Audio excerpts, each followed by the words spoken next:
Capítulo 186. Uma cerimônia após mais de 1200 anos. Então, foi somente quando as barreiras planares foram quase restauradas, por volta do ano 2000 do calendário da luz estelar, que os magos começaram a retornar, um por um. Após ler as informações registradas nos livros, Sunan finalmente entendeu por que o continente da luz estelar permaneceu em paz por 1000 anos sem que um único mago entrasse. Descobriu-se que não era que eles não quisessem, mas que não podiam. No entanto, isso também significa que, além do plano elemental, não posso deixar o continente da luz estelar para viajar para outros planos agora. Sunan balançou a cabeça. Isso não o incomodava muito, pois ainda não tinha a capacidade de viajar entre planos e, mesmo que quisesse deixar o continente da luz estelar, não poderia. De certa forma, o estado atual do continente da luz estelar poderia ser bom para ele. Embora o cultivo fosse difícil, pelo menos lhe proporcionava um ambiente estável para se desenvolver.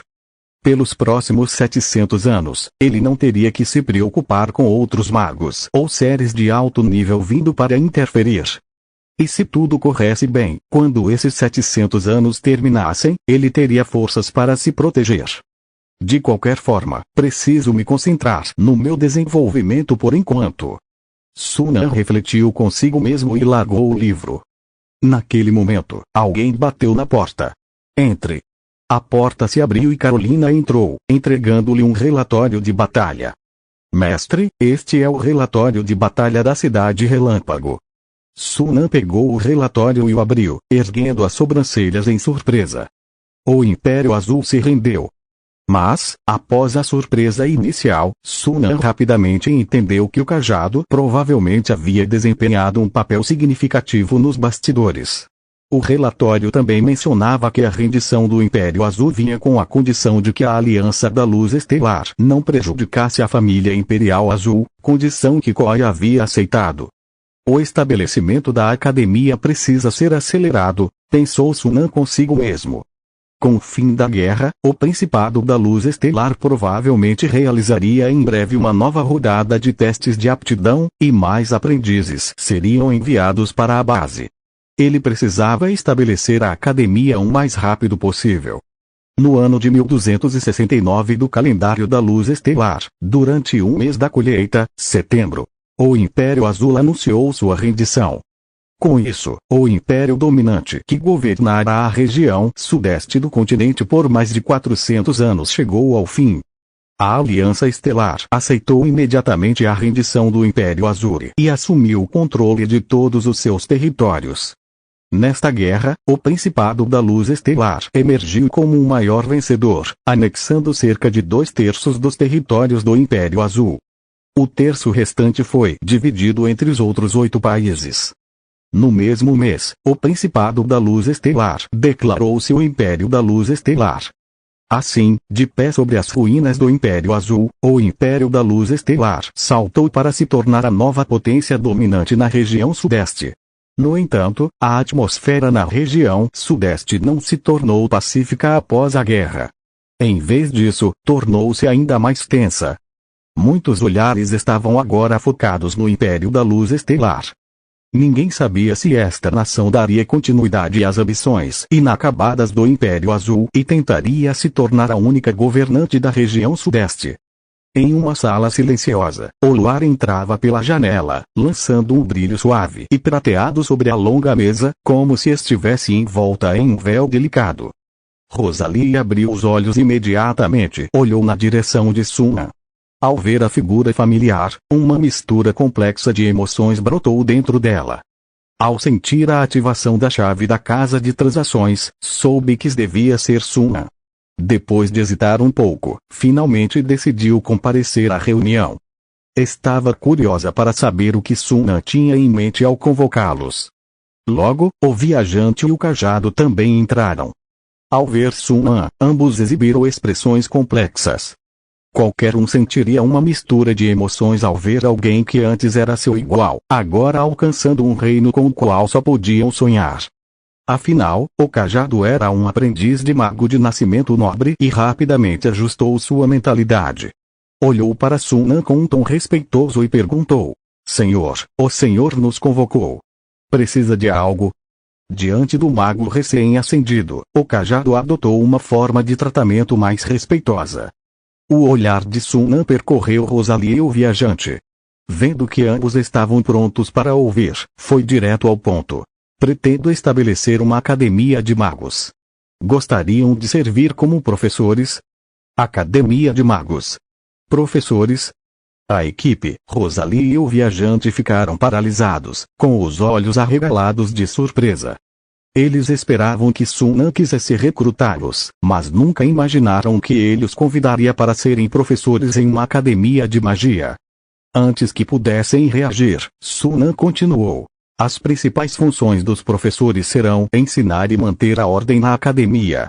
Quando necessário, vocês também poderão participar de algumas operações da Aliança Luz Estelar. Essas tarefas podem render pontos de contribuição, que podem ser trocados por recursos. Os recursos incluem materiais, poções, marionetes, itens mágicos de grau glitter, modelos de cristais de talento e poções de construção, entre outros. A última parte das palavras de Sun An foi a mais atraente. Os olhos do cajado, de Rosalie e do viajante se iluminaram. Rosalie foi a primeira a responder. Senhor, aceito o seu convite. De volta à cidade do Lago Sombrio, Rosalie fora persuadida por Carolina a considerar se juntar à Aliança da Luz Estelar. Agora, com o apelo adicional das poções de construção e dos modelos de cristais de talento, ela não hesitou mais. O cetro concordou prontamente. O viajante, no entanto, parecia em conflito. O que ele mais queria era explorar cada canto do continente da Luz Estelar. Mas ingressar na academia, embora não o privasse completamente de sua liberdade, imporia certas restrições, tornando mais difícil para ele viajar à vontade. A escolha entre liberdade e poder era realmente difícil. No final, foram as palavras casuais de Sun An que quebraram sua hesitação. Os magos podem viver pelo menos 700 a 800 anos. Se você se tornar um mago, terá muito mais tempo para explorar e poderá até mesmo ver os planos exteriores algum dia. Eu me juntarei a eles. Ao ver que os três concordavam, os lábios de Sun An se curvaram em um leve sorriso. O cetro, o viajante e o mago eram todos aprendizes excepcionais de mago de terceiro nível. O mais jovem entre eles já tinha mais de 100 anos, vasto conhecimento e ricas experiências, tornando-os mais do que qualificados para servir como mentores para os aprendizes de primeiro e segundo níveis na academia. Embora 3 mentores possam parecer poucos, seriam suficientes para os estágios iniciais da academia. Ele sempre poderia procurar candidatos mais adequados mais tarde.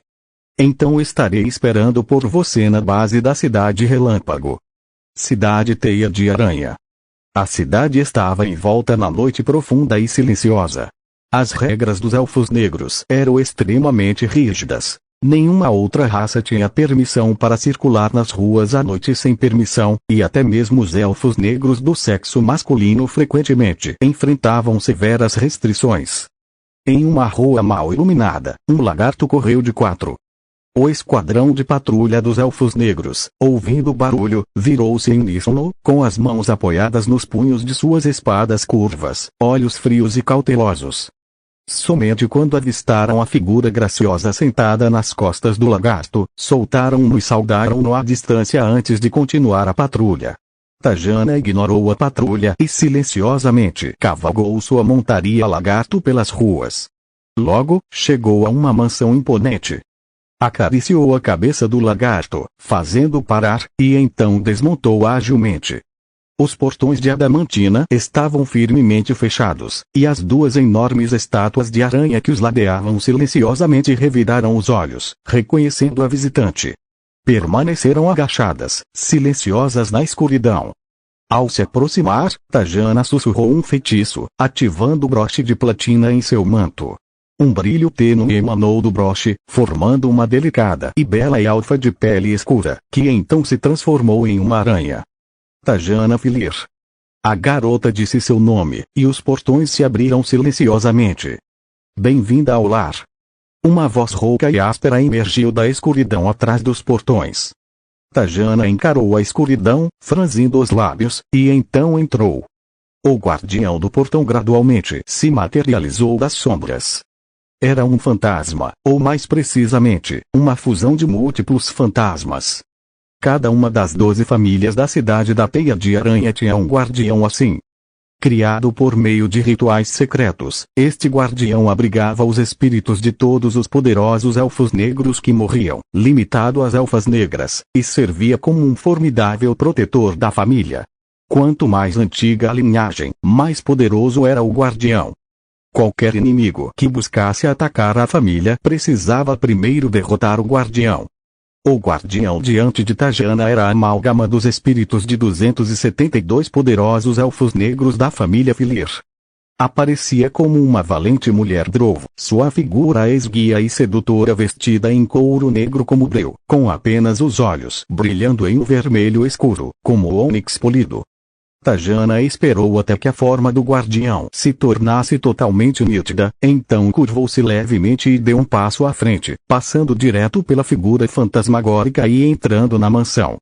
Este ato aparentemente rude e infantil não prejudicou a garota. Usar o broche da família a protegia das energias negativas do guardião. É claro que também não prejudicou o guardião. O guardião desapareceu lentamente, e os portões da mansão se fecharam novamente. O ar dentro da mansão estava frio. As fogueiras demoníacas penduradas nas paredes forneciam apenas uma luz fraca e nenhum calor. Tajana apertou o manto ao redor do corpo e percorreu os caminhos em forma de teia entre estalactites e pilares, chegando finalmente ao edifício principal da família Filir. Era um templo circular, com o topo brilhando com uma sinistra luz negro-púrpura e as paredes externas adornadas com entalhes intrincados, a maioria com aranhas. A estrutura maciça pairava na escuridão como uma entidade monstruosa, sua entrada assemelhando-se à boca aberta de uma fera. Cada pessoa que entrava no templo era como uma presa sendo engolida pelo monstro. O interior do templo era escuro como breu, mas Tajana não se abalou.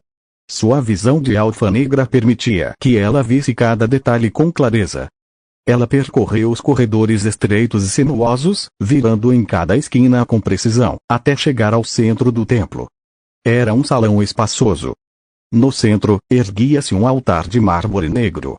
8 braseiros enormes enfeitavam as bordas, chamas negras subindo deles, transformando-se em várias aranhas. No centro do altar, erguia-se uma estátua de 3 metros de altura. Ela representava uma elfa madura e incrivelmente bela, montada em uma aranha gigantesca e assustadora, observando os elfos negros lá embaixo com uma presença divina. Ao redor do altar, havia mais de 100 elfos negros, todos mulheres. A maioria usava cota de malha macia e bem ajustada, envolta em mantos negros com o mesmo broche de platina de Targana, indicando seu parentesco. Apenas 8 figuras, de pé nos cantos mais distantes, estavam envoltas em túnicas compridas, com rostos e formas ocultos. O olhar de Targana percorreu a sala e ela rapidamente se moveu para ficar na extremidade da multidão. A maior parte da atenção estava voltada para a estátua, e poucos notaram sua chegada. Exceto por um elfo negro alto e esguro parado ali perto. "Você está atrasada", sussurrou Vinia. "Não pude evitar", respondeu Targana suavemente. "Invadir a cidade levou tempo, e tive que abandonar a caravana de escravos e voltar para cá durante a noite. Que bom que você não perdeu a cerimônia." Vinia olhou para a estátua, com os olhos brilhando de fervor e entusiasmo. "Mais de 1200 anos, e finalmente recebemos uma mensagem divina. O grande Misha realmente não nos abandonou." Os olhos de Targana piscaram, mas ela não respondeu. Embora tivesse testemunhado os milagres de Misha em primeira mão, ainda nutria uma leve dúvida. Afinal, Misha não aparecia há mais de 1200 anos. Agora, com seu retorno repentino, ela exigia que a cidade das aranhas demoníacas travasse uma guerra para unificar o submundo. Se isso era bom para os elfos negros era incerto.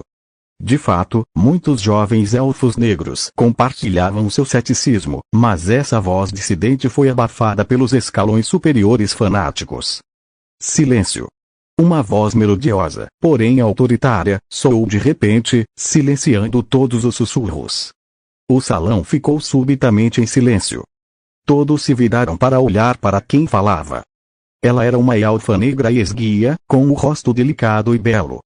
Seus olhos azul claros eram tão claros e transparentes quanto cristal, e seus cabelos prateados eram lisos e brilhantes. A julgar apenas por sua aparência, ela parecia uma jovem donzela. Na realidade, a matriarca da família Felir havia comemorado seu 148º aniversário no ano passado e já era mãe de mais de uma dúzia de filhas. Seu olhar varreu a sala. E ela falou em tom solene. A cerimônia começa.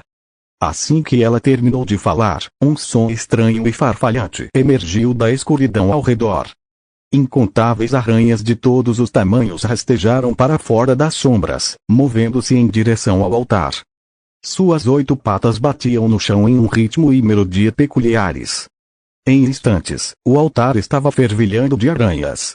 Elas se encaravam, aparentemente prontas para matar, mas nenhuma se moveu. Enquanto isso, as 8 elfas negras nos cantos removeram suas vestes, revelando seus belos rostos e corpos nus e graciosos. Elas caminharam através do enxame de aranhas, subindo graciosamente os degraus até o altar, posicionando-se nos 8 cantos antes de se ajoelharem e entoarem hinos de louvor em uníssono. Então as aranhas começaram sua batalha brutal. Elas balançaram suas 8 longas patas, usando suas mandíbulas enormes para rasgar as carapaças de seus oponentes e suas presas para perfurar a carne, injetar veneno e devorar seus inimigos. Os vitoriosos se fortaleciam com a carne e as almas doces dos derrotados, e cada vez que um número de aranhas diminuía em 1/8, uma das elfas negras no altar derretia como manteiga aquecida, dissipando-se em névoa. A morte era aterrorizante, mas ninguém fugia. O número de aranhas diminuiu rapidamente, restando apenas uma vitoriosa. A enorme e assustadora aranha aproximou-se da última elfa negra restante, com seus olhos vermelhos friamente fixos nela. A elfa negra não demonstrou medo, abrindo os braços e revelando um sorriso hediondo e perigoso. A aranha subitamente abriu suas enormes mandíbulas e a mordeu, suas presas perfurando sua pele, queimando e paralisando seu corpo. Sob o olhar atento da multidão, a elfa negra e a aranha se fundiram, como cera, e rapidamente se remodelaram em uma criatura única, com a parte inferior do corpo de uma aranha negra e a parte superior do corpo de uma elfa negra. Uma elfa-aranha. Um ser lendário favorecido por uma divindade, possuidor de um poder imenso e aterrorizante. Ao ver o recém-nascido elfo-aranha no altar, os elfos negros ao redor demonstraram intensa excitação e fervor. Muitos não conseguiram conter-se e entoaram hinos de louvor. O belo rosto da matriarca Felir iluminou-se com genuína alegria. Sucesso! Com esta cerimônia, eles poderiam criar elfos-aranha continuamente. Esta seria a chave dos elfos negros para unificar o submundo. Capítulo 187. O sistema mais adequado. No topo da Torre do Osso do Dragão, Sunan estava diante de uma bola de cristal, com os olhos fixos no modelo holográfico tridimensional flutuando à sua frente. Era uma representação meticulosamente detalhada e realista de toda a academia. O novo projeto da academia, inspirado nas escolas de magia que frequentara em sua vida passada, foi planejado para acomodar dezenas de milhares de alunos, numerosos servos e marionetes, com amplo espaço reservado para futuras expansões. Mais do que apenas uma academia, assemelhava-se a uma pequena cidade. O layout compartilhava muitas semelhanças com sua base anterior, mas com uma escala maior e prédios de ensino adicionais. Após a última reunião na Casa da Floresta, Sunan imediatamente começou a construção. Com a ajuda do mordomo número 1 e mais de 1000 golems de argila, a academia tomou forma em apenas 2 semanas. Esperava-se que estivesse concluída em mais 10 dias. Notavelmente, a academia estava sendo construída bem ao lado da Torre do Osso do Dragão. Sunan descartou o modelo holográfico e a luz à sua frente se dispersou, reagrupando-se em linhas de texto. Essas eram as regras e regulamentos que ele vinha elaborando para a academia, inspirando-se nas escolas de magia de sua vida passada. O sistema era simples, resumido em 4 palavras: troca equivalente. Os alunos ganhariam pontos de contribuição ao completar tarefas e os usariam para adquirir recursos. À primeira vista, parecia semelhante ao sistema básico, mas havia diferenças significativas. Por exemplo, havia cursos básicos gratuitos e certos livros da biblioteca podiam ser lidos gratuitamente.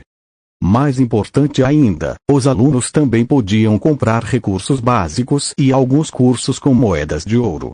No entanto, comprar com moedas de ouro seria mais caro do que usar pontos de contribuição. Muitos alunos de famílias ricas provavelmente não se importariam com o custo extra e poderiam até ficar mais entusiasmados. No geral, esse sistema geraria mais lucro para a academia e aceleraria o crescimento de alunos de famílias abastadas. Se havia uma desvantagem, era que poderia ser injusto para alunos de famílias humildes. No entanto, justiça absoluta não existia no mundo. Reconhecer isso cedo poderia beneficiar seu crescimento futuro. Após um momento de reflexão, Sunan adicionou mais texto à tela holográfica, refinando os detalhes. Em seguida, copiou, pretendendo mostrá-lo aos 3 membros da equipe para que pudessem entender melhor a academia. Ao contrário dele, eles não tinham o conceito de uma escola de magia e provavelmente a viam através das lentes de uma academia de cavaleiros. Feito isso, Sunan deixou o centro de controle e se teletransportou de volta ao laboratório. No centro do laboratório, uma grande bola de cristal perfeitamente esférica repousava sobre uma ampla bancada. A bola de cristal brilhava em um belo azul profundo, com um raio de cerca de 1,2 metro, irradiando uma luz hipnotizante sob as lâmpadas de pedra mágica. Ao examiná-la mais de perto, era possível ver inúmeras estrelas minúsculas em seu interior, fazendo com que a bola de cristal se assemelhasse a um céu estrelado. Os olhos de Sunan brilharam de satisfação. Este era o cristal de atributos. Como o nome sugeria, era um item mágico projetado para medir os atributos físicos e mentais de aprendizes de bruxo. Ele podia avaliar a condição física, a força mental e a saúde geral de um aprendiz, apresentando as informações em um formato baseado em dados. Muitas escolas de magia tinham dispositivos semelhantes para ajudar os alunos a entender suas capacidades e planejar seu treinamento. O princípio por trás do cristal de atributos era semelhante às capacidades de escaneamento do mordomo número 1. Na verdade, o cristal de atributos foi inspirado no mordomo número 1, servindo como uma versão simplificada. O próprio Sunan não tinha utilidade para isso, pois sua interface fornecia dados mais detalhados, incluindo a proficiência das habilidades. No entanto, para alunos comuns, o cristal de atributos ajudaria a evitar muitas armadilhas. Enquanto Sunan ponderava onde colocar o cristal de atributo, a voz do mordomo número 1 interrompeu seus pensamentos. Mestre, a base 1 enviou uma mensagem. Os 3 convidados chegaram. Sunan voltou à realidade, com um sorriso se espalhando pelo rosto. Bem rápido. Na base 1, no salão de recepção, o Cetro, o Viajante e a Rosa estavam sentados juntos, discutindo sobre a Floresta do Dragão. Um local de procriação para subdragões? Os olhos do Cetro se arregalaram de espanto. A ideia de um vasto ecossistema repleto de subdragões raros o deixou com inveja. A Rosa ficou igualmente surpresa. Embora tivesse entrado na Floresta do Dragão, ela só havia chegado à Zona 3 e não vira os subdragões da Zona 1. Ao ouvir que o parque ecológico continha um grande número de subdragões, a viajante não pôde deixar de sentir surpresa e inveja. Nenhum aprendiz de mago resistiria ao fascínio de um parque ecológico. O que me intriga é como Sunan conseguiu resolver a escassez de energia naquele parque ecológico, franziu o viajante, perplexo. Afinal, ele não era mago naquela época. Um parque ecológico desses deve ter uma piscina elemental. Ele provavelmente a consertou, especulou o Cetro. Rosa e a viajante trocaram olhares, ambos balançando a cabeça levemente. Parecia simples, mas eles sabiam que não conseguiriam fazer aquilo sozinhos. Nunca tinham visto uma piscina elemental, muito menos consertado uma. Somente Sunan poderia ter realizado tal feito. Enquanto pensavam em Sun-an, ele entrou no salão. Vocês três chegaram mais cedo do que eu esperava, sorriu Sun-an. Rosa deu de ombros e admitiu. Afinal, quero pegar os cristais de talento e a poção de síntese o mais rápido possível. Sun-an olhou para ela, depois para o cetro e o viajante com máscaras semelhantes, e disse, não precisamos mais nos esconder um do outro, precisamos. Eles trocaram olhares, assentiram e removeram as máscaras. Apesar de suas idades reais serem bem superiores a um século, todos pareciam notavelmente jovens, na faixa dos 20 e poucos anos. O cetro tinha uma aparência bela e elegante, combinando com a imagem majestosa da família real. Rosa tinha belas feições e, em um vestido elegante, seria a epítome de uma filha nobre. Em comparação, o viajante parecia muito mais comum, com um toque de rudeza desgastada por anos de aventuras. Sun-an assentiu e gesticulou em direção à porta. Por favor, sigam-me. Vamos ver seu futuro local de trabalho.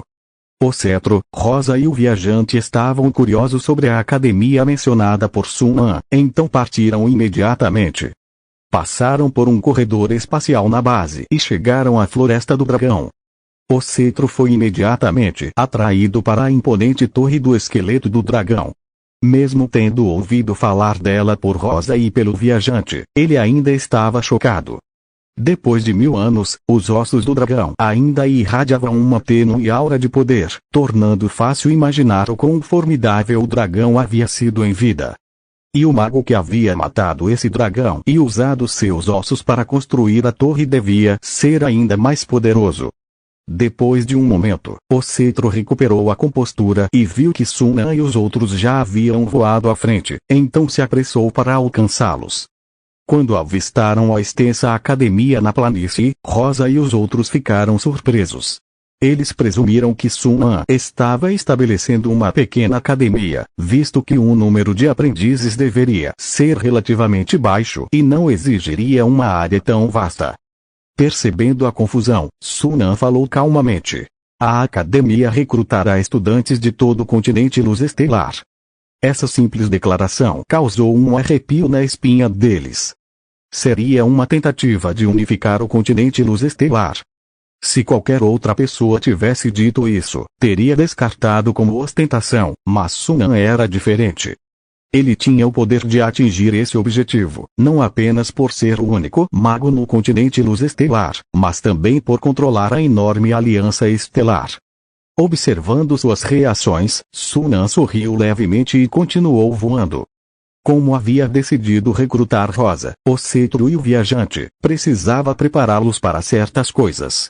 Por exemplo, o objetivo de unificar o continente Luz Estelar e a construção da Torre do Mago.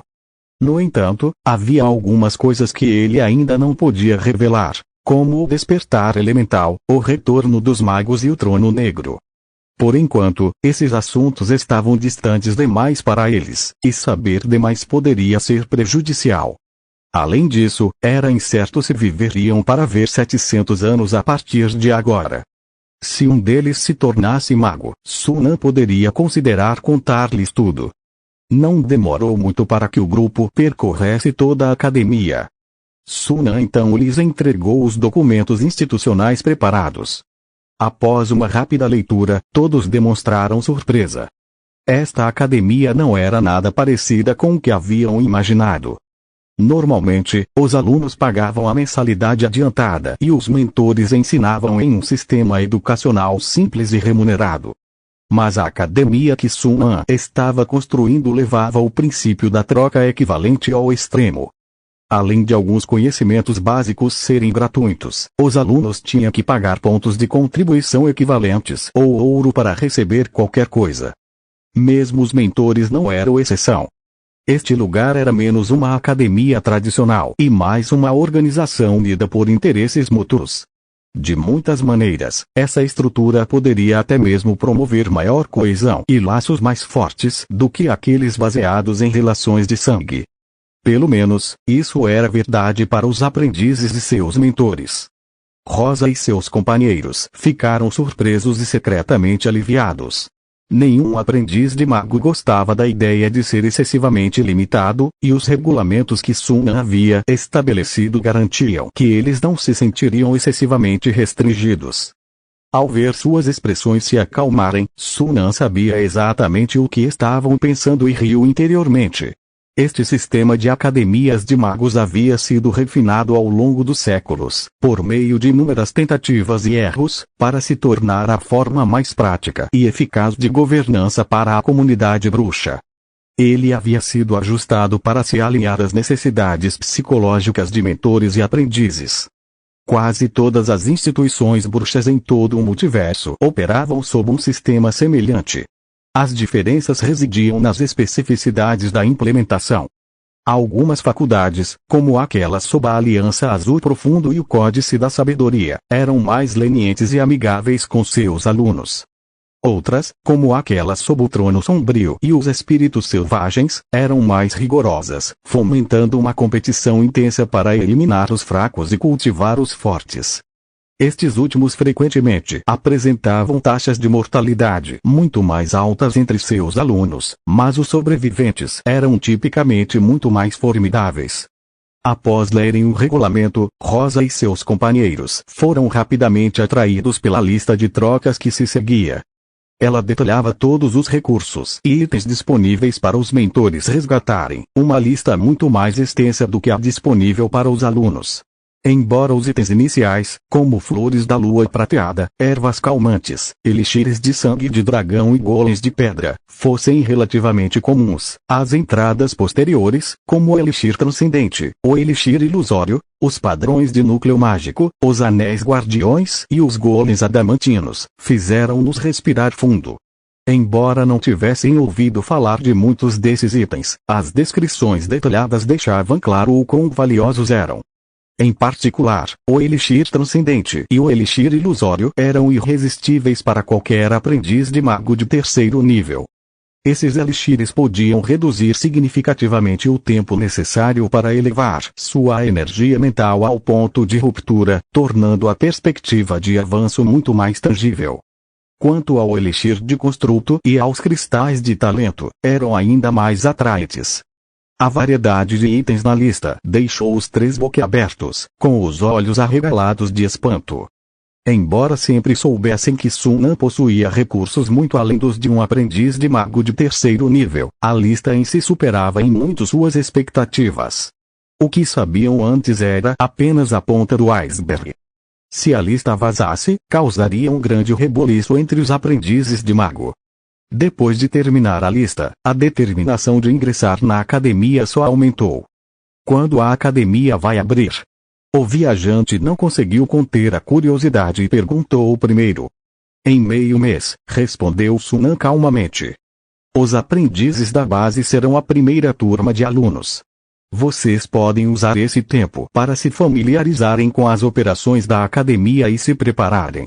O Império Luz Estelar está realizando um teste de aptidão em larga escala. Assim que terminar, uma nova turma de alunos se juntará à academia, e é aí que vocês começarão a ficar realmente ocupados. Mal posso esperar. O viajante disse com os olhos brilhantes. Cetro e Rosa sorriram, sem dizer nada, mas estavam igualmente animados. Os ricos recursos da lista já os haviam conquistado, mesmo antes de ingressarem oficialmente na academia.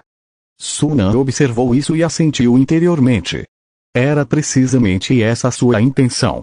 Ele instruiu o mordomo a providenciar acomodações para os três e a servir de guia para familiarizá-los com a Torre do Esqueleto do Dragão. Então, ele deixou a Floresta do Dragão e seguiu em direção à Torre da Luz Estelar. Antes da abertura da academia, ele precisava garantir que todas as pontas soltas na Torre da Luz Estelar estivessem devidamente amarradas. Ela estava lá há muito tempo e precisava ser desmontada. Recuperar os materiais e armazená-los com segurança proporcionaria tranquilidade. Além disso, o corpo de golems ali estacionado precisava ser chamado de volta e realocado para a Aliança Estelar. Após vários meses de preparação, a Aliança Estelar estava pronta para a guerra e prestes a lançar uma nova campanha de expansão. Era o momento de reunir todas as forças militares disponíveis. Capítulo 188. Pulando a fase de recarga. Ano 1270 do calendário da luz estelar. Aurora da primavera, março. A primeira Academia de Bruxos no continente da luz estelar, chamada Academia da Luz Estelar, foi oficialmente estabelecida.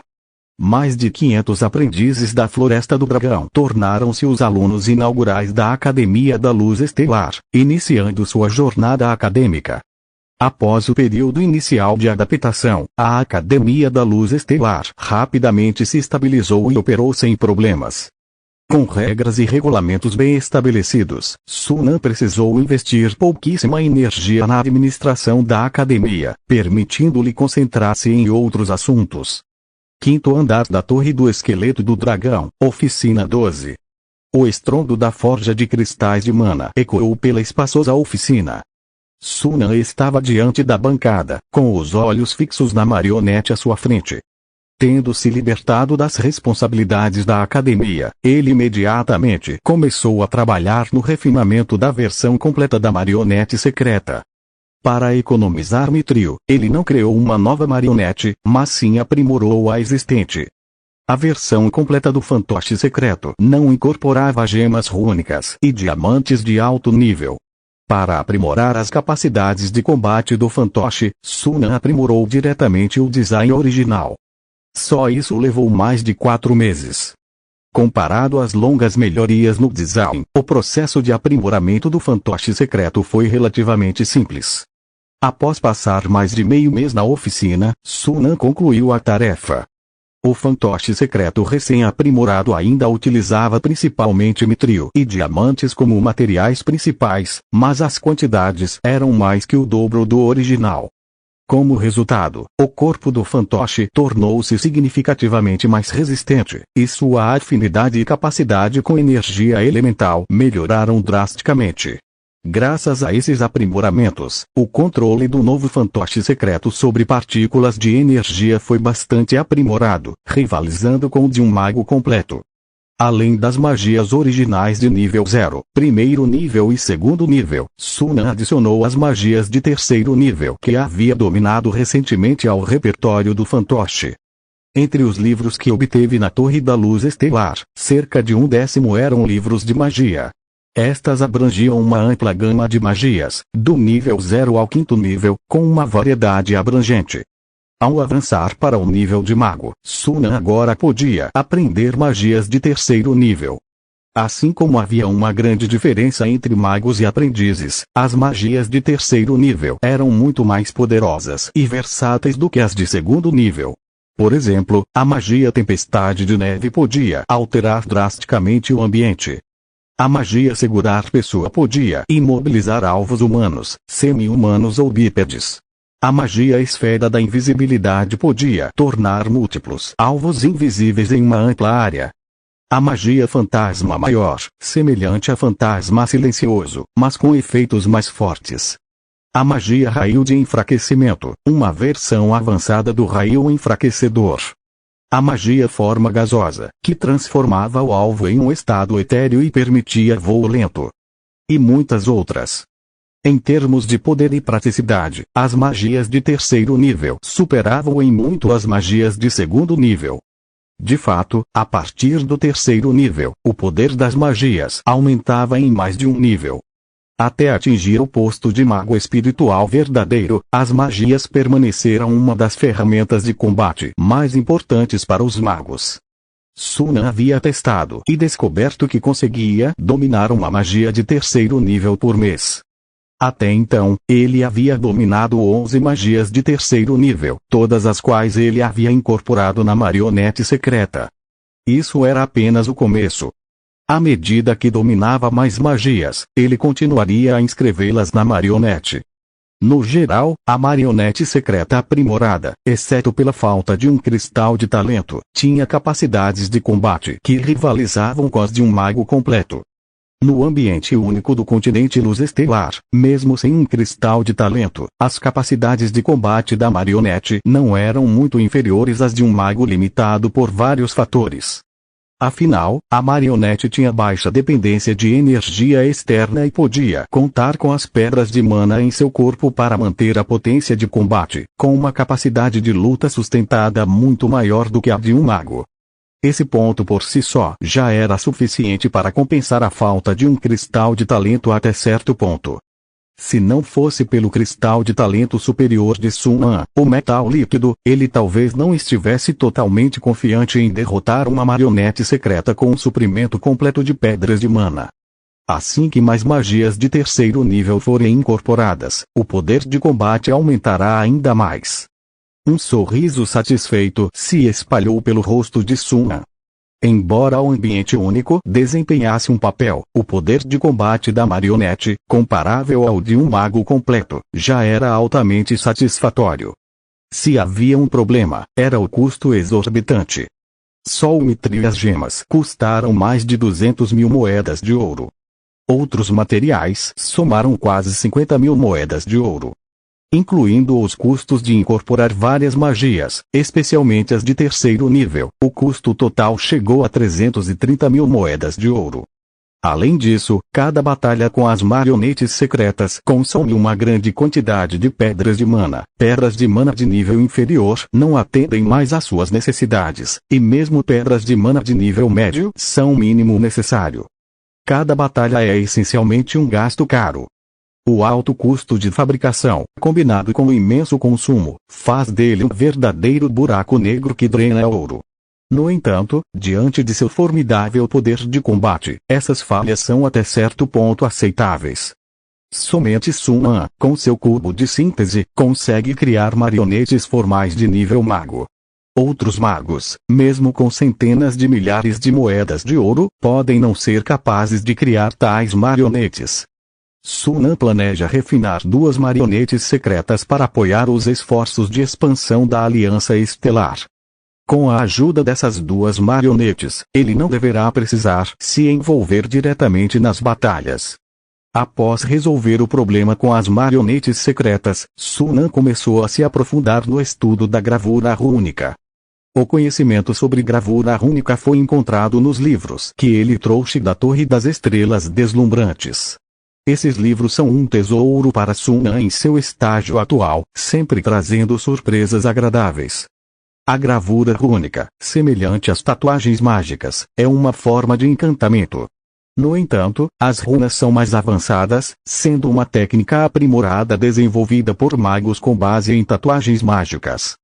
Tatuagens mágicas envolvem a inscrição de feitiços como tatuagens na pele, que podem ser ativadas durante batalhas para liberar os feitiços, essencialmente armazenando alguns feitiços de liberação instantânea.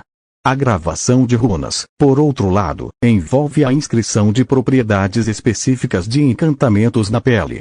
Embora a forma seja semelhante às tatuagens mágicas, o alcance e os efeitos dos encantamentos superam em muitos das tatuagens mágicas, oferecendo um conjunto de habilidades muito mais rico e diverso.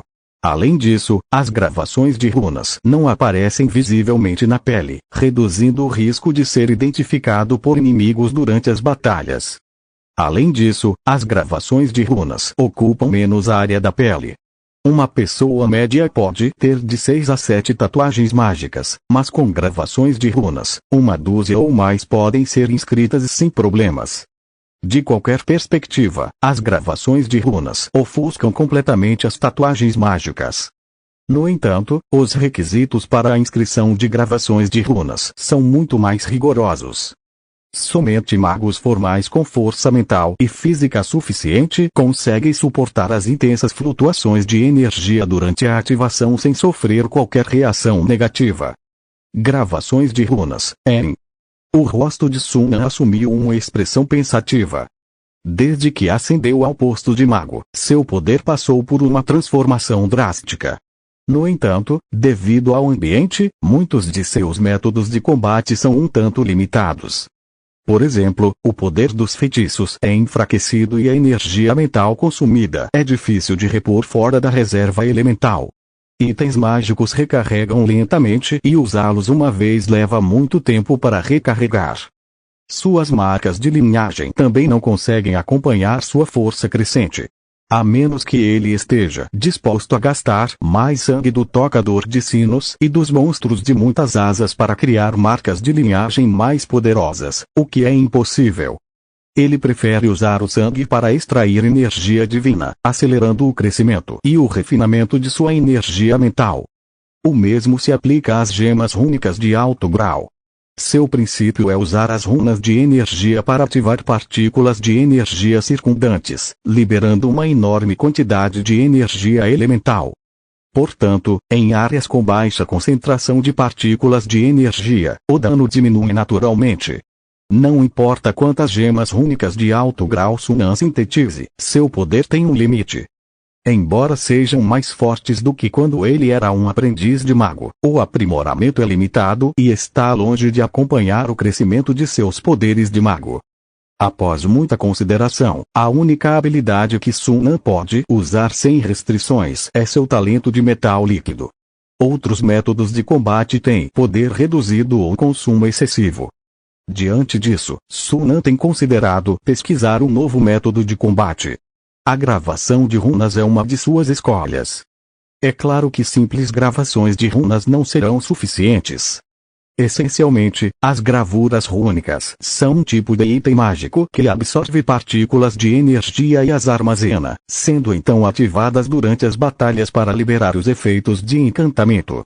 Assim como a Zona Proibida e o Trovão Negro, as gravuras rúnicas também são recarregáveis em energia. Isso significa que elas também são afetadas pelo ambiente atual do continente luz estelar. Para tornar as gravuras rúnicas um método de combate viável, esse problema precisa ser resolvido. Após muita deliberação, Sunan finalmente encontrou uma solução. Já que recarregar é um incômodo, por que não pular essa etapa completamente? Se as inscrições rúnicas pudessem ser transformadas em gemas rúnicas descartáveis de alta qualidade, não haveria necessidade de se preocupar em recarregá-las. Para conseguir isso, o primeiro passo é mudar o meio das inscrições rúnicas. Por exemplo, trocar o meio do corpo humano por uma pedra preciosa. Claro, parece simples, mas não é fácil de conseguir. Mesmo gemas de alta qualidade não suportam as intensas flutuações de energia quando uma inscrição rúnica é ativada. Se a tolerância do médium for muito baixa, ele não poderá substituir o corpo humano. Para resolver esse problema, Sunan planeja aprimorar o processo de duas maneiras. Primeiro, ele aprimorará a qualidade das gemas. Baseando-se nos princípios da fabricação de gemas rúnicas, ele selecionará gemas de alta qualidade e realizará aprimoramentos mágicos para melhorar sua adaptabilidade e capacidade de partículas de energia. Segundo, ele reduzirá o poder das inscrições rúnicas. Com a redução do poder das inscrições rúnicas, os requisitos para o médium serão naturalmente menores. Demorou mais de 2 meses, mas Sunan finalmente conseguiu criar uma gema com inscrição rúnica. A gema carrega uma inscrição rúnica chamada Explosão de Gelo, que, quando ativada, libera uma explosão de intensa energia fria, causando danos de gelo severo a todas as criaturas dentro de um determinado alcance e adicionando um efeito de congelamento lento. Como esta é uma versão enfraquecida da inscrição rúnica, seu poder é muito menor do que o da versão completa. Não chega nem a 1/10 do poder da original. No entanto, isso não é um problema, pois ele possui o cubo de síntese. Ao criar com sucesso a gema com inscrição rúnica, o problema da redução de poder pode ser resolvido por meio de síntese e aprimoramento. No final, Sunan sintetizou 18 gemas com inscrição rúnica em uma única gema com inscrição rúnica. Ele interrompeu a síntese porque a intensidade energética da gema excedeu seu limite atual, semelhante ao das gemas rúnicas de alto grau. Mesmo assim, o poder desta gema com inscrição rúnica é muito maior do que o da inscrição rúnica original, cerca de 3 vezes mais poderoso. À medida que sua destreza mental melhora, ele pode aumentar gradualmente o número de sínteses, aumentando ainda mais seu poder, deixando espaço significativo para melhorias. Excelente! Na área de treinamento de magias, Sunan, que acabara de terminar os testes, olhou para o chão coberto de gelo e sorriu satisfeito. Agora, além de suas habilidades inatas, ele tem outra ferramenta de combate ilimitada à sua disposição. Embora o custo das gemas com runas inscritas seja bastante alto, cerca de 4.700 moedas de ouro cada, seu poder as faz valer o preço. É uma pena que os livros da Torre da Luz Estelar não contenham conhecimento sobre gravuras alquímicas. Caso contrário, eu poderia tê-las pesquisado. As gravuras alquímicas são uma forma avançada de inscrições rúnicas, muito mais poderosas do que estas últimas. No entanto, para inscrever gravuras alquímicas, é preciso primeiro transformar o corpo em uma forma alquímica. Sunan atualmente não possui os materiais e o nível de poder necessários para isso, mas estudar os princípios pode ajudar a aprimorar os efeitos de suas gemas com runas inscritas.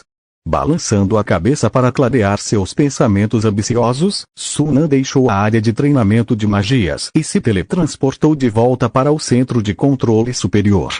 Os materiais da Torre da Luz Estelar foram totalmente recuperados, e este assunto está agora concluído. A pesquisa sobre marionetes secretas e gemas com runas inscritas também está concluída. Ele tem poucas tarefas restantes. Uma delas é entrar no plano elemental do relâmpago para coletar pedras do trovão e criar mais artefatos mágicos do relâmpago negro. No entanto, isso pode esperar até que sua força melhore. A outra é sintetizar e forjar fantoches lendários para expandir seu exército de imagens mágicas. As vastas regiões do mundo subterrâneo exigem uma presença militar substancial para sua defesa.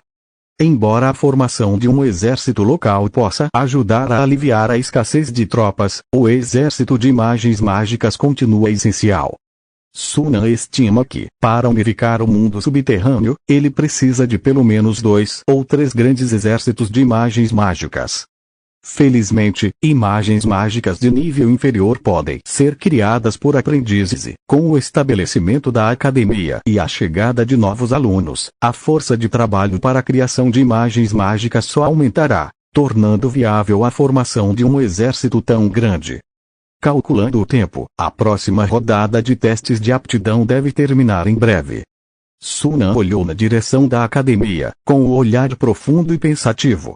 A Academia Luz Estelar é o primeiro passo para consolidar seu poder mágico e será sua base para controlar todo o continente Luz Estelar em um futuro próximo. Depois de um tempo, Sunan retraiu o olhar, concentrou os seus pensamentos e iniciou seu treinamento mental. O crescimento e o refinamento de seu poder mental continuam sendo os aspectos mais cruciais. De agora em diante, a menos que seja relacionado a isso, ele não planeja desperdiçar muita energia com outros assuntos. Capítulo 189. Uma fina nuvem de fumaça subiu, rodopiando em torno das estalactites e estalagmites. Shiman atravessou os portões da cidade em ruínas, seus olhos examinando as ruas desoladas. Ao longe, gritos fracos de batalha ecoavam, indicando que escaramuças esporádicas ainda ocorriam na cidade. No entanto, o resultado já estava decidido e não demoraria muito para que a guerra terminasse completamente. A conquista da cidade do Martelo de Fogo fora surpreendentemente fácil. Os anões construíram suas muralhas com rocha obsidiana resistente, reforçada com ferro de gelo derretido para aumentar significativamente sua resistência à energia elemental.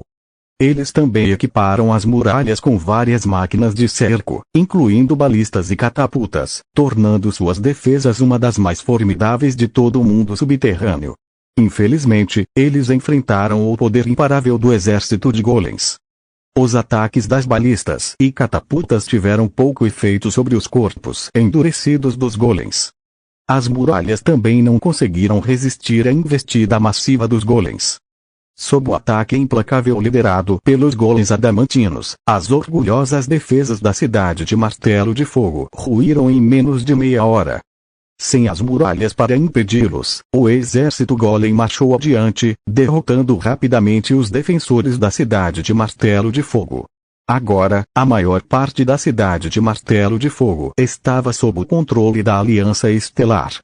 Os Cavaleiros do Sigilo estavam limpando os focos de resistência restantes, e esperava-se que em breve tivessem controle total sobre toda a cidade. Deixando a limpeza para os Cavaleiros do Sigilo, Shiman e Atir conduziram os aprendizes de mago diretamente ao palácio no coração da cidade de Martelo de Fogo. Para melhorar a eficiência de sua expansão, os 42 aprendizes de mago de segundo escalão da Aliança Estelar foram divididos em duas equipes. Uma equipe, liderada por Shiman e Atir, e a outra por Cole e Ethan, cada uma comandando uma parte do exército Golem para conquistar tribos nativas e cidades-estados. A Cidade do Martelo de Fogo era a 7ª cidade-estado conquistada pela equipe de Shiman nos últimos 6 meses.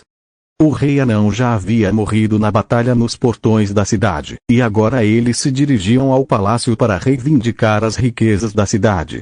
Eles invadiram o palácio sem qualquer resistência. Quando abriram o tesouro e viram a variedade de metais raros e moedas de ouro, os aprendizes de mago não conseguiram conter a respiração ofegante. "Acertamos na loteria!" exclamou um dos aprendizes, entusiasmado. Os outros também exibiam sorrisos largos. Seus pontos de contribuição na guerra dependiam não apenas do tamanho e do número de cidades-estado conquistadas, mas principalmente do valor dos despojos. Quanto maior o valor dos despojos, mais pontos de contribuição eles receberiam. Shiman também ficou bastante satisfeito. Reuniram todos os despojos em seu anel espacial e vasculharam o palácio minuciosamente para garantir que nada tivesse sido esquecido. Depois disso, começaram a organizar suas acomodações. Após capturar a cidade Martelo de Fogo, ficariam por alguns dias esperando que as forças da retaguarda tomassem a cidade-estado e reabastecessem seus suprimentos antes de seguirem para o próximo destino. Shiman encontrou um escritório e se preparou para escrever um relatório de batalha. Periodicamente, ele escrevia um relatório resumindo as batalhas recentes, que eventualmente seria compilado e enviado ao seu professor. Atir sentou-se ao lado dele, conversando distraidamente. "Ouvi dizer que há uma bola de cristal na Academia Luz Estelar que pode testar atributos mentais e físicos. Eu adoraria vê-la. Assim que conquistarmos a cidade Teia de Aranha, poderemos retornar à academia e ver com nossos próprios olhos", disse Shiman com um sorriso enquanto escrevia o relatório. Eles haviam estado em campanhas durante os períodos abertos da academia e ainda não a tinham visto pessoalmente. Eles só conseguiam ouvir trechos de informações dos aprendizes que viajavam entre o campo de batalha e a Floresta do Dragão. No entanto, isso não duraria muito mais. As linhas de frente da Aliança Estelar estavam agora a menos de 500 quilômetros da cidade Teia de Aranha. Se tudo corresse bem, eles conseguiriam capturá-la em um ano. Então, com a guerra em um hiato temporário, eles poderiam retornar à academia. Ouvi dizer que os 3 novos instrutores da academia já estiveram na mesma organização mágica que nosso professor. Chama-se Cabana da Floresta, eu acho. Os olhos de Atir brilharam de curiosidade. Que tipo de pessoas eles são? Shiman ponderou por um momento. Qualquer um que tenha estado na mesma organização mágica que nosso professor deve ser altamente qualificado e conhecedor. Verdade, Atir assentiu em concordância. Qualquer um convidado por seu professor para servir como instrutor na academia certamente não era um indivíduo comum. Com instrutores para orientá-los, os futuros alunos terão mais facilidade para aprender. Uma pena que perdemos os bons tempos. Isso não é totalmente verdade. Quando chegamos, havia poucas pessoas na base, e ainda podíamos trocar pontos de contribuição pela orientação do nosso professor. Não foi tão ruim, disse Shiman com um sorriso. Atir pensou um pouco e percebeu que estava certo. Naquela época, eles também podiam pedir conselhos ao Lord Ami. Os que chegavam mais tarde não desfrutavam de um tratamento tão favorável. Atualmente, Ladeane está obcecada com o jogo de caça ao tesouro no mundo subterrâneo, o que a deixa sem tempo para prestar atenção em mais ninguém. Ela troca apenas algumas palavras com Suman, Shiman e Cole quando eles se encontram. Muitos dos novos aprendizes agora só conhecem Ladeane de nome e nunca viram pessoalmente. A última rodada de testes de aptidão foi concluída há alguns dias. Ouvi dizer que muitas pessoas passaram desta vez. A academia provavelmente verá um fluxo significativo de novos alunos este ano. Essas são boas notícias, disse Shiman com um leve sorriso. Com a ascensão da professora à feiticeira, o crescimento da Aliança Estelar acelerou visivelmente. Especialmente com a fundação da Academia Luz Estelar, uma nova era sem dúvida começou. De agora em diante, os aprendizes de feiticeiros se tornarão mais ativos no continente Luz Estelar, participando de mais eventos e se tornando conhecidos por mais pessoas, em vez de permanecerem meras lendas. O estado atual do mundo subterrâneo é uma prova poderosa disso. O território da Aliança Estelar se expandiu para cobrir a maior parte da região sudeste. Mesmo nos cantos mais remotos do mundo subterrâneo, o nome da Aliança Estelar foi ouvido, juntamente com a formidável reputação dos aprendizes de feiticeiros. Em um futuro próximo, essa situação provavelmente se repetirá na superfície. Apesar da calmaria atual na superfície, Shima está ciente de que as transações do Império Poeira Estelar, comprando grandes quantidades de suprimentos da Aliança Estelar, nunca cessaram e estão até aumentando, claramente se preparando para a próxima guerra. Em um futuro não muito distante, o Império Poeira Estelar provavelmente iniciará uma nova guerra, unificando toda a região sudeste. Um império dominante governando a região sudeste do continente também se alinharia aos interesses da Aliança Estelar. Nesse momento, o professor poderia até permitir que a Aliança Estelar prestasse assistência. Shima estava perdido em pensamentos quando foi repentinamente interrompido pelo som de passos. Um aprendiz de mago entrou. Capitão, os Cavaleiros Rúnicos Mágicos fizeram uma nova descoberta. Você deveria vir dar uma olhada. Os olhos de Shima mostraram uma ponta de confusão. O que uma cidade-estado anã poderia ter que fosse tão importante para os aprendizes de mago? Curioso, Shima largou a caneta e saiu do escritório, dirigindo-se à praça central do palácio com Átila. Perto da entrada da praça, um grupo de cabras-dragão passeava tranquilamente. Essas criaturas poderosas e elegantes têm escamas que variam do marrom avermelhado ao dourado brilhante, com grandes asas que se estendem dos ombros, alcançando mais de 9 metros de voo. O corpo de cavaleiros da cabra-dragão foi formado durante a pausa na expansão da Aliança Estelar e ainda não havia provado sua força no campo de batalha.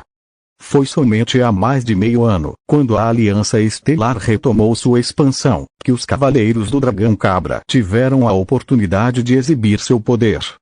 Seu desempenho impressionante surpreendeu a muitos. No mundo subterrâneo, pouquíssimos exércitos conseguem resistir ao ataque combinado de quase 300 cavaleiros lendários. Durante o cerco anterior, após o colapso das muralhas da Cidade do Martelo de Fogo, foi o corpo de cavaleiros do Dragão Cabra que rompeu a linha final de defesa dos anões, garantindo a vitória. Um desempenho tão impressionante deixou Shima muito ansioso para ver o futuro deste exército. Assim que o corpo de cavaleiros do Dragão Cabra atingir o tamanho de um exército pequeno, sem dúvida se tornará uma força formidável que infundirá medo nos corações dos inimigos. Desviando o olhar dos dragões cabras, Shima voltou-se para a multidão no centro da praça. Havia mais de uma dúzia de cavaleiros totalmente armados, liderados por um dos vice-comandantes dos Cavaleiros das Runas Mágicas, Cole, que também comanda o corpo de cavaleiros do Dragão Cabra. Senhor Shima, Senhor Átila. Ao ver Shima e Átila se aproximando, Cole imediatamente se adiantou para cumprimentá-los. Embora tenha ascendido ao posto de cavaleiro lendário e ocupe a posição de vice-comandante, ele ainda trata os dois excelentes alunos sob o comando de Sunan com respeito. Obrigado pelo seu trabalho árduo, comandante Cole. Após a troca de gentilezas, Shima foi direto ao ponto e perguntou sobre a descoberta. Cole apontou para um anão sentado no chão, acorrentado. Encontramos esse sujeito na masmorra da Cidade do Martelo de Fogo.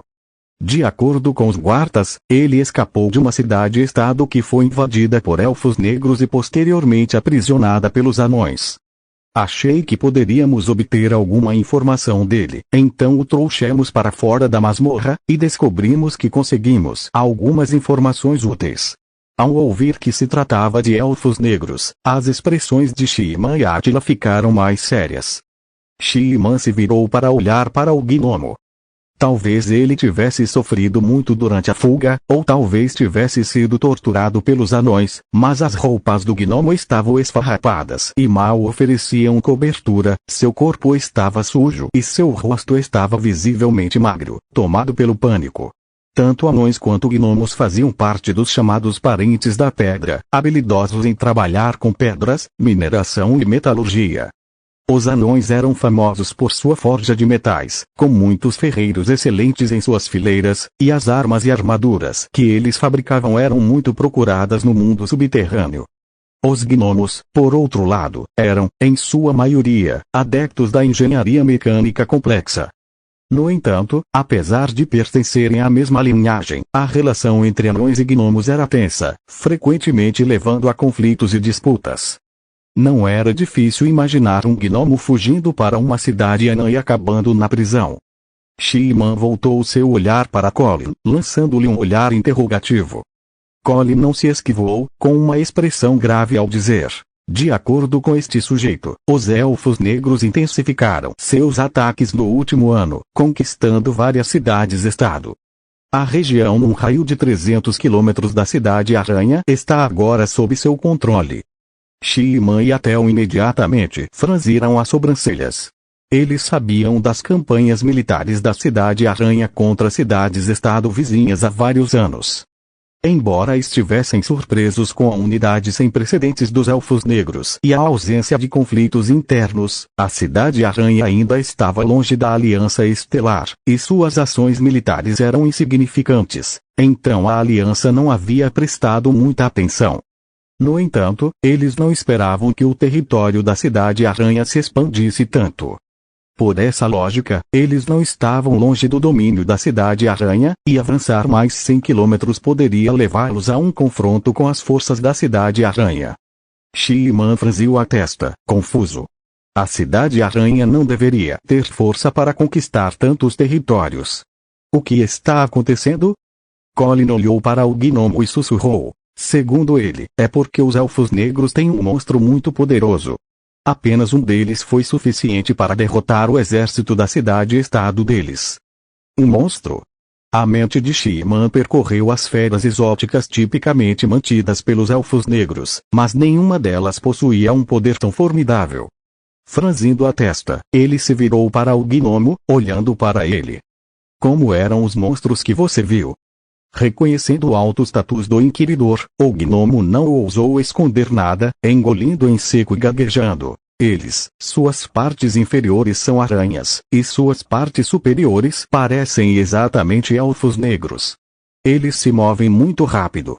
Muitos dos meus parentes nem viram seus movimentos antes de suas cabeças serem decepadas. O rosto do gnomo traiu seu terror ao se lembrar da cena. Monstros meio homem, meio aranha. Shi-Man franziu a testa, imerso em pensamentos, mas não conseguia entender. Atel estava igualmente confuso.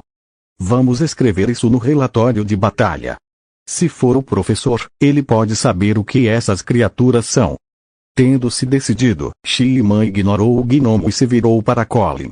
Capitão Colin, acho que precisamos enviar mais batedores para investigar a situação. Com certeza, cuidarei disso imediatamente. Colin assentiu enfaticamente. Se o que o gnomo disse fosse verdade, eles logo enfrentariam um inimigo formidável. Reunir o máximo de informações possível antes da batalha seria crucial para o sucesso. Depois que Colin partiu com o gnomo, Shi-Man e Atel retornaram ao escritório. Rasgando o relatório de batalha anterior, Shi-Man pensou por um momento antes de começar a escrever um novo. Desta vez, Atel não interrompeu, sentando-se em silêncio e esperando pacientemente que Shi-Man terminasse, selasse o relatório e então falasse. Devemos solicitar reforços. Shi-Man pensou por um momento e assentiu.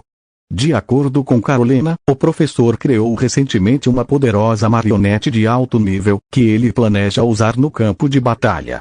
Por precaução, escreverei uma solicitação para uma.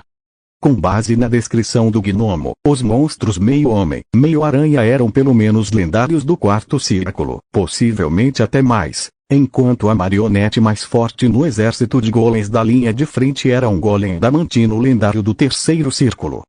Embora uma tântica de onda humana pudesse ser usada contra tais monstros, Shiman acreditava que era melhor ter um plano B. Vendo que Shiman tinha tudo sob controle, Atel não disse mais nada. Capítulo 190. Uma nova era. Esta é a Academia Luz Estelar. Fleming não pôde deixar de exclamar, maravilhado, enquanto contemplava a vasta extensão da academia e seus portões majestosos. Ao seu redor, mais meninos e meninas se maravilhavam com o ambiente, com os olhos arregalados de admiração. Alguns deles estavam particularmente fixados na imponente estrutura à distância. Mesmo a mais de 1 quilômetro de distância, o contorno maciço era claramente visível, dando uma ideia de seu tamanho colossal. O formato estranho da torre só aumentava a intriga. Reunidas ali estavam crianças que haviam passado recentemente nos testes de aptidão, todas com idades entre 12 e 15 anos. Elas haviam viajado de todos os cantos do Império para Flash City, depois foram levadas a uma base peculiar e através de um portal estranho para chegar àquele lugar.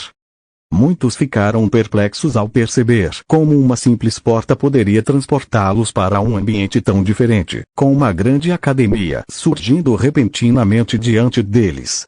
Essa experiência nova e emocionante só aumentou sua expectativa e entusiasmo pela lendária Academia de Bruxos.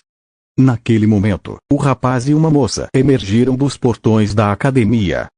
Ambos pareciam ter entre 18 e 19 anos, vestidos com túnicas cinzas e olhos penetrantes e enigmáticos que emitiam um brilho estranho, dificultando o contato visual. À medida que os dois se aproximavam, os jovens reunidos ficaram em silêncio, com a atenção voltada para eles.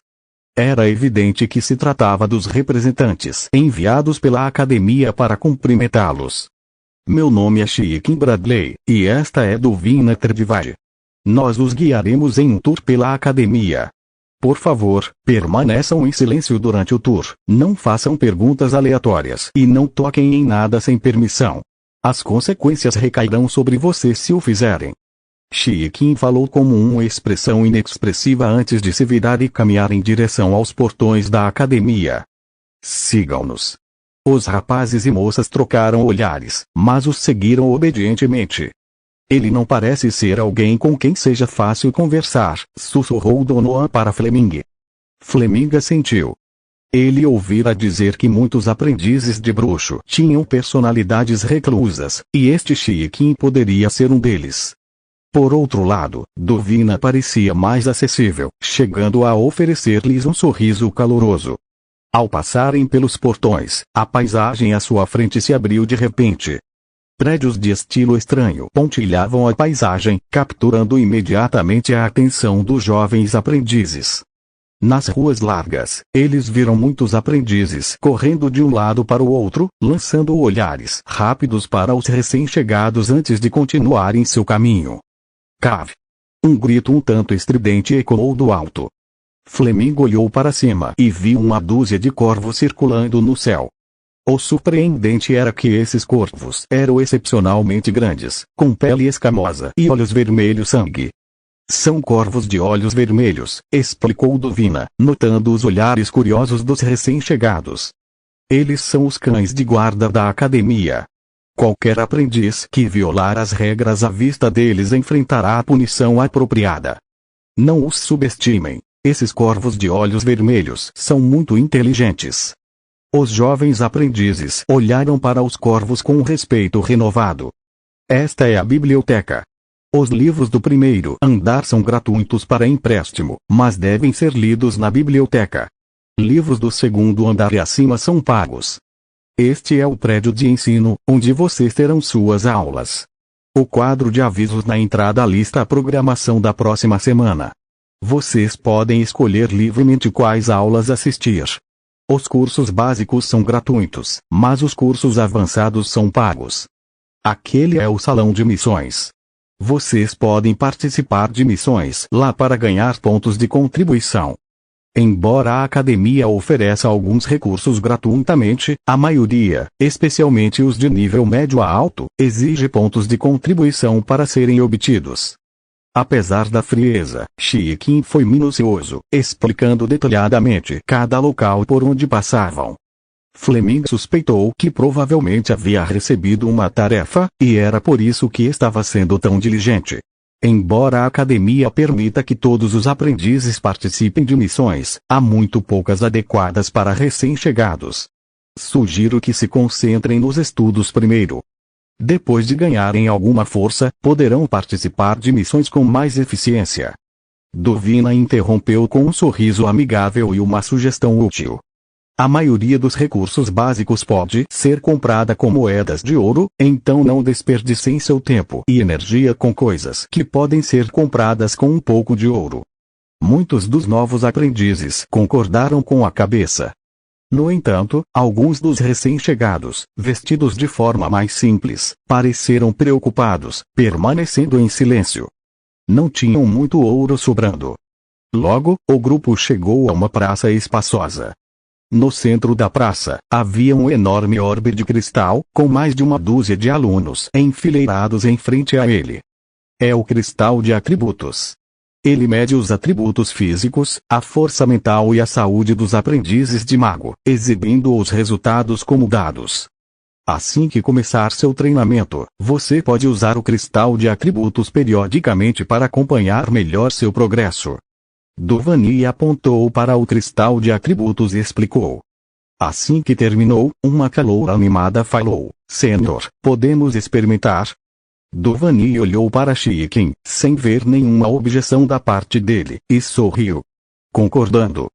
Claro, mas não demore muito, só meia hora.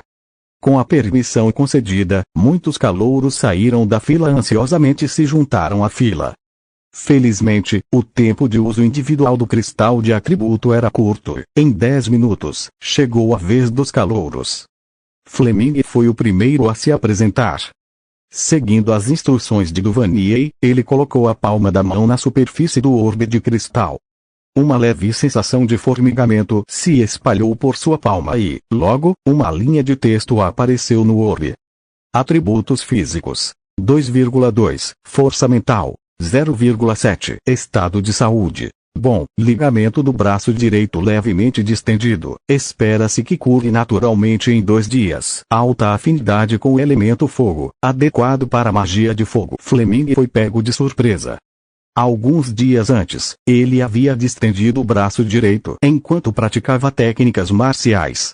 Com base em sua experiência anterior, ele esperava que ele se curasse em 2 dias, mas não esperava que o cristal de atributo detectasse isso também. Este cristal de atributo é realmente incrível. Mas o que significa a última parte? Perguntou-se Fleming, virando-se para ver Shiikin e Duvanier olhando para ele com uma expressão estranha, quase invejosa. Qual é o seu nome? Perguntou Shiikin a Fleming, estranhamente, em um tom muito mais amigável do que antes. Fleming. Fleming, você tem um bom talento, disse Shiikin. Vendo a expressão confusa de Fleming, explicou pacientemente, afinidade elemental se refere ao grau de harmonia com certas partículas de energia. Quanto maior a afinidade, mais fácil é controlar essas partículas e aprender os feitiços correspondentes. No geral, aprendizes de mago com afinidade elemental têm uma vantagem significativa em seu treinamento, com muitos benefícios. No entanto, aqueles com afinidade elemental são extremamente raros.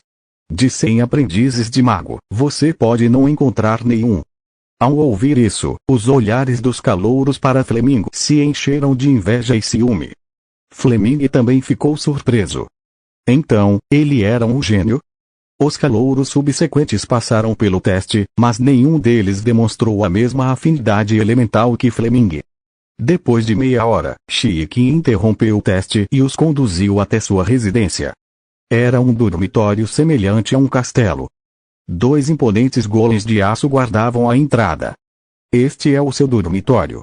Vocês viverão aqui pelos próximos anos até avançarem para o posto de aprendiz de mago de 2ª classe. Muitos calouros já haviam aprendido sobre os níveis de aprendizes de mago por vários canais.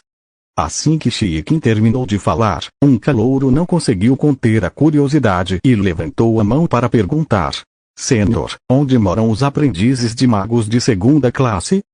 Torre do Osso do Dragão. Shiikin proferiu 3 palavras, seu olhar se desviando para uma determinada direção.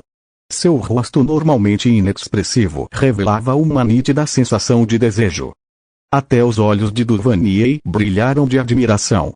Seguindo seus olhares, muitos calouros perceberam que a torre alta que tinham visto da entrada da faculdade era provavelmente a Torre do Osso do Dragão mencionada por Shiikin. Vários calouros de famílias nobres trocaram olhares, perguntando-se de repente se a figura lendária de que tinham ouvido falar residia na Torre do Osso do Dragão. A Torre do Osso do Dragão é melhor que a faculdade? Claro. É um lugar onde apenas aprendizes de mago de 2ª classe podem entrar, então deve ser melhor. Eu também quero ir para lá. Os calouros conversavam animadamente, muitos cerrando os punhos com determinação e admiração nos olhos. Mas Shiikin rapidamente jogou água fria em seu entusiasmo. Não criem muitas esperanças. Muitos alunos talentosos da faculdade treinaram por mais de uma década e ainda não avançaram para aprendiz de mago de 2ª classe. Vocês têm um longo caminho a percorrer antes de poderem viver na Torre do Osso do Dragão. Comecem dominando a técnica de meditação do Anel Estelar. Não digam que eu não avisei. De acordo com as regras da faculdade, qualquer um que não dominar a técnica de meditação do Anel Estelar em 3 meses será expulso. Assim que essas palavras foram ditas, as expressões dos calouros se contraíram. Eles haviam emergido de um mar de dezenas de milhares de colegas, carregando as esperanças de suas famílias e entes queridos, para ingressar na Academia Luz Estelar. Se fossem expulsos e voltassem para casa, não apenas suas próprias reputações seriam arruinadas, mas suas famílias e entes queridos também perderiam prestígio. Isso era algo que eles absolutamente não podiam aceitar. Certo, não precisam ficar tão tensos, disse Duvani com um sorriso, vendo a atmosfera ficar sombria. Em circunstâncias normais, a maioria de vocês deve conseguir dominar a técnica de meditação do Anel Estelar em 1 ou 2 meses, então não precisam se preocupar muito. Agora, vão todos buscar as chaves. Vocês têm 20 minutos para se acomodarem em seus dormitórios e depois os levaremos ao refeitório. Todos os calouros concordaram e correram para os dormitórios. Alguns deles tocaram com curiosidade o golem de ferro, que virou a cabeça ligeiramente, olhou para os calouros e depois voltou à posição original.